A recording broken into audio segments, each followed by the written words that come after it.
Ego, hello guys, kain tayo. Ngayon lang ako nakakain, no? Agahan, tanghalian, kahapon ha, isang araw, tsaka kanina na. Ayan, no? Kaya si Lovely. Kakainin mo lahat. Ayan, no? Paling! Daming kanin dito, dalawang kaldero, oh. Ayan, niluto ko. Pero kahapon talagang napakarami ng bisita bago ako bumaba sa fifth floor. Mga bisita rin ng mga yung aplikante ko na dito na nakatira ng 16 years. Aplikante ko na ARCC ay dito na nakatira, ilang po ko na. Mga bisita niya, ang dami. Pero magbisitang maayos ha, hindi bisitang mga mga nag-aral lahat. Mga 45 years old na yung kaya 44 eh. Yung alaga ako 44 years old. Saya ako pinapalis ng araw. Tig-welder. Eh dito na lang, sa barangay na siya, lang yung tatrabaho, XO ng barangay. O, dito na citizen. Ngayon, medyo maraming bisita pumunta sa akin. Maraming bisita. Pero bisita ko doon, actually, yung Efren Bolivar na pulis ng Makati. Dadalawin ako ng usapan namin. Sabi niya, yung pamangkin ng pulis, pamangkin niya, yung pulis, pamangkin niya yung barkada rin ito, Roy. Dadalaw sila. Kaya ang dami. Puro babae, lalaki. Puro mga edukadong tao. So, kami dalawa lang. Kaya inasikaso namin ng gusto ng misis ko.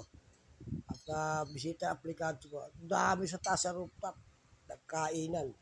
So, ibig ko sabihin, ako ngayon pala ako nag-agahan na nanghalian, naghapunan mula kahapon. Pagkatapos ko, natulog na kasi ako. Sa sobrang pagod ko talaga. Nilaan ko lang talaga yung araw na yun. Yung araw ng piyesta. Kaya naging happy naman ako sa awa at tulong ng Panginoon Diyos. Saka nagising ako ng maayos na hindi ako nakuha. Maraming pagkain doon, maraming kanin doon. No? Andun, no?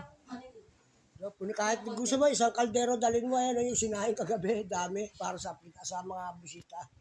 Pagka kayo bumibisita pa yung mga ko, ang daming humihingi pagkain. Bigay natin yan, pakasarap yan. Salamat ako sa aming poong ninyo na kami nabigyan ng basbasan ng mga panghanda, nagbigay ng maayos sa mga tao. At nagagis ako ng 1,000 kahapon may dyan sa labas. Hindi na lang na video dahil sa sobrang pagod ko. Talagang tulog na ako. Kaya nagpapasalamat ako sa mga taong mga bumisita sa amin dito sa bahay. Mga pamangkin ko. Maraming salamat sa inyo. Nakarating kayo sa aming bahay kahit hindi ko kayo makakilala, hindi tayo makakilala. Kumain kayo sa amin ng maayos at mayroon na bigyan ng take-home na humingi ba take-home? May humingi take-home sila sa'yo. Ano binigay mo? Kare-kare, tsaka manok. Kung sinungaling, abigod ka ha, o. Sinungaling, ay nga binigay ko yung dalawa na yun. May kababa, sabi, nagsisinungaling tayo kasi yung kinakausap ka, parang wala sa bukal sa loob mo. Wala ka man lang trail. Ibang mga nakita ba yung nagbablog, di ba? Dapat ganun. Okay, maraming salamat sa inyo ha. Pasensya na kayo sa misis ko, ganyan talaga yun. Abnormal yan. Layo ng mo sagot.